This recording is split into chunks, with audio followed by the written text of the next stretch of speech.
Dear Diary, we stayed up all night pillow talking. Words flow like gentle breezes. Sometimes we finish each other's sentences, but sometimes I keep him guessing. All the more fun. Simple daily tasks seem more magical. In fact, we're exploring a new hipster cafe downtown later today. Can't wait.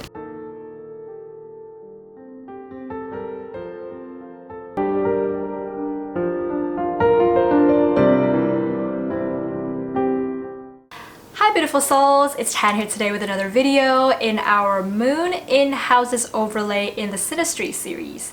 Today we're going to be talking about Moon in Partner's third house.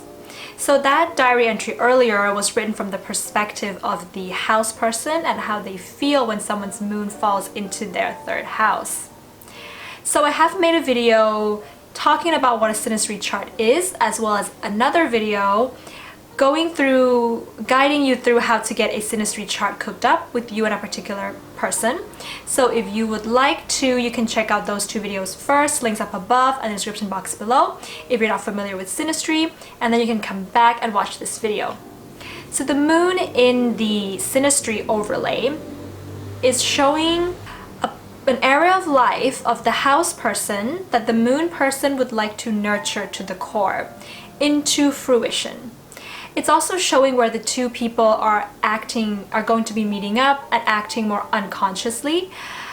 Acting unconsciously their fears, their irrationalities, their insecurities, as well as their security needs. So it's this very intuitive connection that the two people have. So this is a place where the two are connecting on a heartfelt level rather than from the mind or from the ego. And it's kind of like you go shopping, and I say this in all my moon overlay videos, and you see this beautiful bag and you would really like to buy it, but it is so expensive. But you're going to invest in it anyways because it has been handmade by a local craftsman who has poured his heart and soul into making the bag, and it's special and it's unique even though it's got little imperfections here and there. So the irrational imperfections of the moon is meeting up at a particular area of life of the house person. This is also a place where the two people are going to move each other emotionally, whether that's a more positive or a negative move. So the third house rules first our communication, our day-to-day environment, immediate environments, how we perceive who we are based on our cognitive function, our mind. The moon person tends to be drawn to the mental workings of the house person. And they are sensitive to the mind of the house person and how their mental workings work.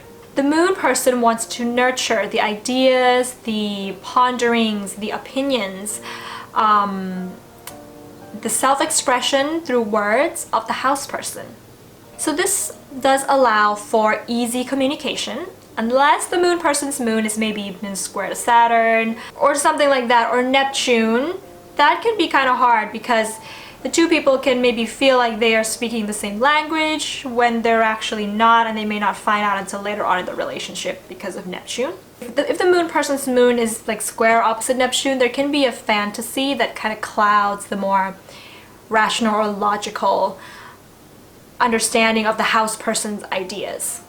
The moon person can have compassion for the house person's ideas, even if they have never agreed with that before in their life. You know, the house person may say, I think silver earrings are better than gold earrings.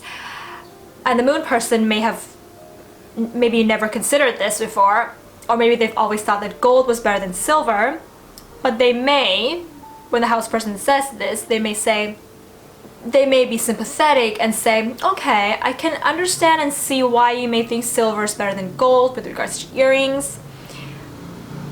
But I've always thought that maybe gold was better because of this, but I can understand why you may think that silver is better. Maybe I will try silver earrings. So there's an openness of shared ideas, a more of a non-judgmental attitude, and a adaptability to the moon person's ideas. So because the third house also rules our immediate environment, the two people with this overlay can become very busy together. They can be more productive, doing all the little things around the day. The moon person also generally appreciates the house person's efforts in how they prioritize the things that goes on in their day and the efforts that they put in to get things done within their day. The good thing about this placement is that there can be fewer, depending on other aspects, fewer daily irritations with regards to how they're going to go about doing things. So they can wake up together and then do the gardening together peacefully, and then have breakfast, and then drive to work together, say goodbye, and then meet up later for a drink at the end of their day. And it's like a wow, like it's been a busy day, but it's also been peaceful busy day. There's generally a friendly atmosphere on a day-to-day basis. I also think that this placement can lead the moon person to adopt a more mechanical mind, or to assist the house person with more mechanical things as well. Like for example, you know, if the house person buys a new DSLR camera and is not really sure how to operate it, the moon might enjoy or support in, you know, finding out information here and there, and then working together with the house person to get this DSLR camera to function the way that the house person would like it to. They may also really enjoy going on short trips together. That can be really fun. Going to, you know, on a weekend trip and then visiting someone they know in a city nearby, or just going cooking together and then bringing something over to the neighbors. They can be a pleasant couple, a nice pleasant couple with regards to their neighbors, the neighborhood that they're in. You know, they can enjoy just going to the beach, a day trip to the beach, and not be irritated by each other with regards to how they're going to plan that to happen and things like that. So we're gonna have to look for other more, shall we say, intimate or romantic linkages within the synastry, because this overlay by itself is just pretty friendly. And I think it's an asset to have this in a romantic relationship where there's romance somewhere else, something more binding keeping you together. This can be a peaceful, harmonious escape from any tensions that you may have, because the day-to-day is just so easy. So the ultimate theme for this relating, the ultimate goal or the purpose of this house overlay with the moon coming into another person's third house, is for the house person to become more aware of how their communications and their ideas can emotionally move or affect other people. And I also feel like with this placement, if the moon person was a teacher, a creative writing teacher, to the house person, this can work really well, because the house person can kind of be aware when they use certain words or write in a certain way how the moon person feels. They're going to be aware of that, so they'll know how to best use their words to write something that is going to be able to move the public in general. So that's my take on moon in partner's third house. If you have this with a particular love interest or anyone you know, do comment below and let us know what your experiences have been. If you like this video, give it a thumbs up and hit the subscribe button if you haven't.